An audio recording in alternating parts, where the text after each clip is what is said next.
Now I know the Jeep Rubicon 392 looks a little bit funny right now, but I just did something else to give us a little bit better chance at the upcoming drag race. Of course, many of you guys already know I have the Diablo Sport Trinity EX Platinum tune, and for that, what it does is it basically unlocks the PCM on the Rubicon 392. It allows us to change things like our speed limiter, our rev limiter, and it does give you a 93 octane tune, but it's just not that crazy. It's kind of just a out-of-the-box tune that's gonna work for anything. So I actually reached out to SSI. They've been doing tunes on a bunch of different vehicles for an extremely long time, and I got a couple custom tunes sent out for the Rubicon 392. So I'm currently at work right now, but I just got a few custom tune files sent over to my email. So I went ahead and unplugged my actual monitor for the Diablo Sport tune, and I'm gonna download those onto my Diablo Sport module, and then we'll be able to retune the Jeep. So I'm gonna try to do it here in just a minute if I've got the time, but I wanted to show you guys the process just so you know what it's like in case you want to do it to your own vehicle. I've got the actual module plugged into the computer right now, and I've got my tunes pulled up right here as well. And whenever you have it plugged in, it'll give you access to all of your files. It's the same process whenever you actually have to send your tunes. You just click that, you send them through email your baseline tune, the one that you would have established originally, and then your most recent tune. So you send those over, and after you get done, they will be able to send you back your custom tunes. It's an extremely straightforward process. Obviously, I showed you guys, I've already got it pulled up right here for the actual tune itself. And once you download them, all you need to do is just drag them over to your file. And make sure you drop it below all the files. You don't have to put it into the tunes file or anything like that. Let go of it, and then you'll actually see on the display itself, it's going to recognize that it has a new tune, and it says the performance tune has been loaded, 93 octane, and then that's going to be saved under custom tunes now. So then that'll actually disappear. Everything should be good to go. Like I said, I already did both tunes and moved those over, and if you do need to get access to it again, you can just click through and it'll be set up as well. Now all we need to do is download it to the actual Jeep. Now we are back in the Jeep, and I did plug in my bypass module and unplug the Z Automotive JL Taser. Like I say, I don't know if that makes a difference, but it very well could. I'm gonna go ahead and put the Jeep in the run position. Let everything turn on really quick. And then we're actually gonna go to tuning.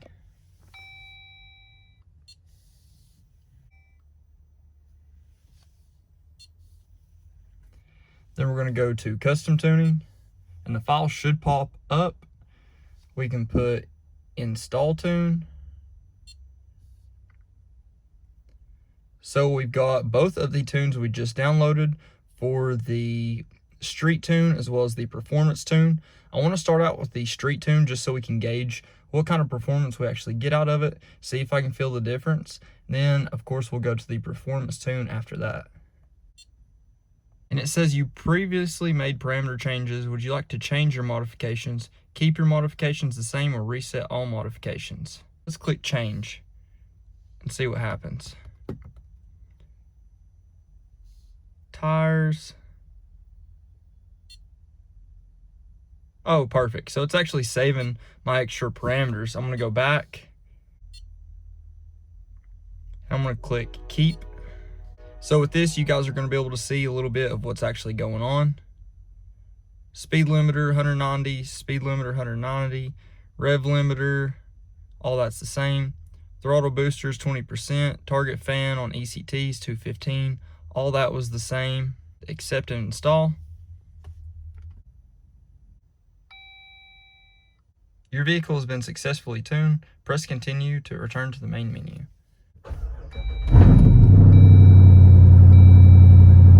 So the street tune feels really good. It's really hard to portray how a tune feels whenever you're comparing it to something else, because tunes are pretty minimal, the difference they make on naturally aspirated motors, but they can get out some of the bugs that you have in your power band. So now the power band's quite a bit more linear than it was before. Obviously there are some dead spots from the factory tuning, and I think that did help quite a bit. It was noticeable, and it was a decent difference. Much more of a difference than what you felt from the Diablo 93 tune. And keep in mind, I'm feeling this difference over the 93 octane tune from Diablo. So now I'm gonna go ahead and do the same process and put it into performance just to see how that feels.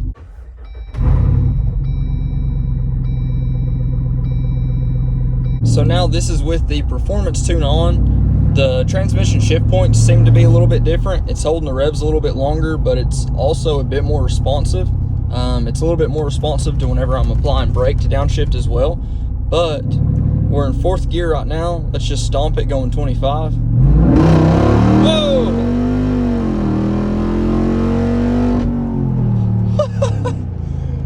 Oh my gosh. I ain't even gonna lie to you guys. That is a massive, massive difference. Holy cow.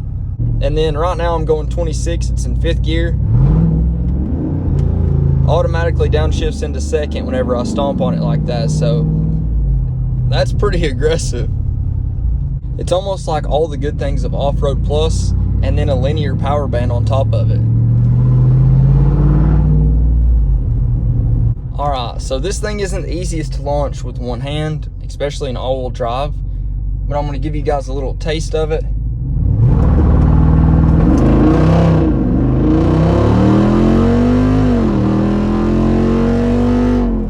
Whoa, super fast. All right, guys, I'm really trying to make sure that I can get my launches down. So I'm gonna do a little launch right here, launch with a little less RPM than usual and see if that helps. That way we can keep traction the whole way.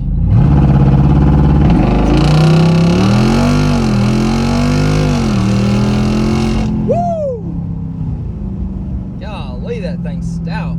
Now I'm going to do a 0 to 60 run just to see what it's at. If you guys will remember on 38s, the best run I could get was 4.54, I believe. I may have to go back on the video and check for that. But I think with this, we should be able to get, you know, right at 4 seconds, right around it. Of course, I'm going to launch in 4-wheel high auto. Now, my best time before was in Off-Road Plus mode, and for now I'm going to leave it in the standard mode just to see how that does with this new tune. But I'm excited to see what kind of time we're actually going to get here.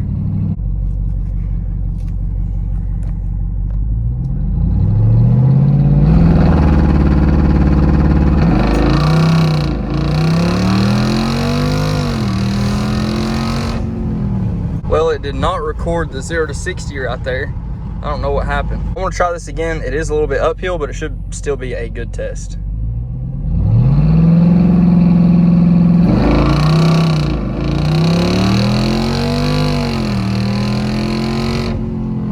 Well, for whatever reason, it is not recording the 0 to 60 time now. So that kind of stinks, but whatever. On that one, I did slip quite a bit. I had to drive through some dust, so I didn't get good traction, but it's still feeling extremely quick. I honestly can't tell you guys how big of a difference that tune has really made, especially the performance tune. I'm not exactly sure what all he changed, but whatever he did, it is working. It's extremely spicy now, and I'm so excited to test it out. A huge thank you to SSI for helping me dial this thing in and get it turned up a little bit to take it to the next level. Now, you guys may or may not remember our last trip off-road whenever we actually went to Colemont Off-Road Park. Now, it's been at least a couple weeks since we went, but I still haven't cleaned this thing up. The underside of this Jeep is absolutely filthy, and before we take it to the track, I really need to get it at least a little bit clean. The inside is so bad, it'd probably be better just to go ahead and take the doors off. That way I can really get this thing clean. Now that we've got that off, I can actually get into these horrible, nasty door jambs.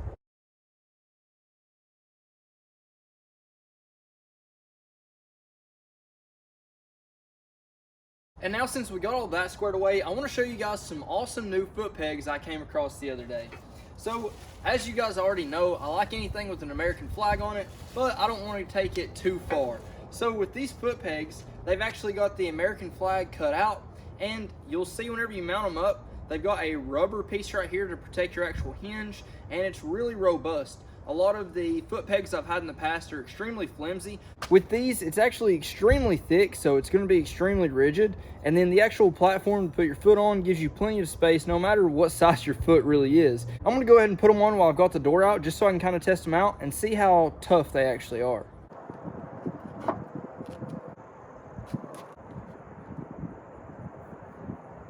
And the placement on that is honestly just perfect. I'm 6'2", so obviously my leg's a little more crunched up than some other people's legs would be, but you can also stick your foot out like this right here, and you've got a big enough platform to actually hold your foot up instead of just trying to rest it on the hinges like that. Also like how it has this foothold right here on the side, so your foot's not going to slip off, especially whenever you're going off-road.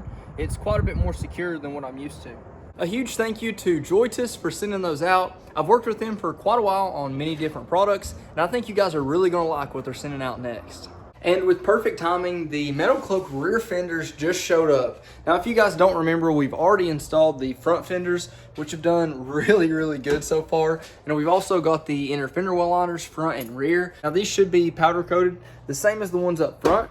And we've already done the inner fender well liners in the rear, so we shouldn't have to drill out too much stuff to make them fit. But I'm extremely excited to get these on and see how it's gonna look, even with the small tires. Now, one thing I am a little worried about just looking at this is that they have JK flares listed there. Of course, I already told you guys they're black powder coat. They should have JL circled right there. Maybe for the rear it doesn't really matter, but we'll find out soon enough. One thing you never have to worry about with Metal Cloak is their packaging. It is the best I've ever seen. There's literally no way for anything to get damaged. And of course, the powder coat finish looks awesome on these as usual. There's literally no blemishes, anything like that, and the welds are perfect. So what I'm gonna do first is rip off the rear flares and make sure these are actually for the JL.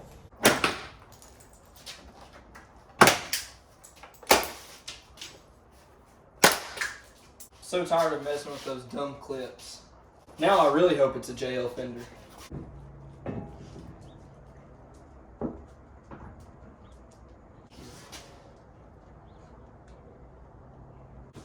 Oh, yep, I think these are for JK.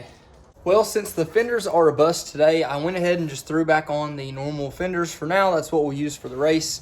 And I'm gonna go ahead and wipe this thing down. I cleaned it off, but it's still pretty nasty. So I'm gonna use some quick detailer on top of it right now. Then after that, I have a new spray to try out from Torque Detail. So it's a ceramic coating to go on top. So if I can get it clean enough now, I'll go ahead and apply that ceramic coat. And just like that, the Jeep is all cleaned up. It actually shined up really good. Now, of course, I have a lot of scratches. There's a lot of abuse on this machine, but it still cleans up really good whenever you take the time to really clean it.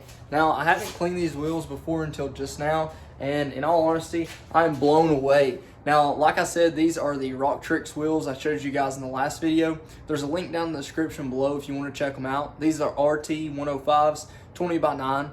They're really nice, and they're going to look great after we get done with the drag setup and actually put a decent set of off-road tires on it. But for now, I couldn't be more impressed. Now for the Jeep itself, it's pretty much ready to go, and it is dialed in for the drag race, and that's coming up extremely soon. Now, I did have the time to use the ceramic coat, so after I got it really clean, I used the Torque Detail ceramic coat. They sent it out a while ago, and I just hadn't had a fair chance to test it out, and I can honestly say I am extremely impressed. So if you guys want to check that out for yourself, there will be a link down in the description below. Now, I reached out to my contact at Metal Cloak, and they are sending out another set of fenders. Unfortunately, whenever they were sending them out, someone just entered a typo for the fenders, so we got the JK set instead of the JL, but it's no big deal. We have the rear fenders back on right now, the factory ones that are cut down, and then here within a few days, we'll be able to throw on the Metal Cloak rear fenders. If you guys haven't already, please like, comment, subscribe. Let me know what you think. Let me know what you want to see next. But until then, Godspeed.